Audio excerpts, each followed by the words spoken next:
ramai orang mengejar kecantikan luaran. Tetapi sebenarnya apa yang perlu kita ingat adalah kecantikan sebenarnya bermula daripada tubuh yang sihat.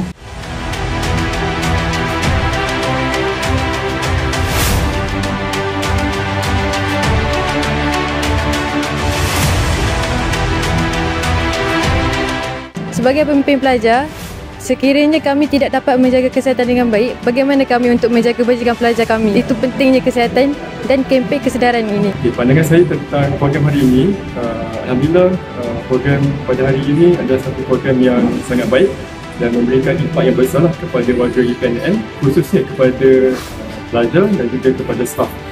Jadi apa yang saya lihat sepanjang program pada hari ini, kita membawa dua aspek yang penting, iaitu kesihatan mental dan juga pemakanan yang sihat.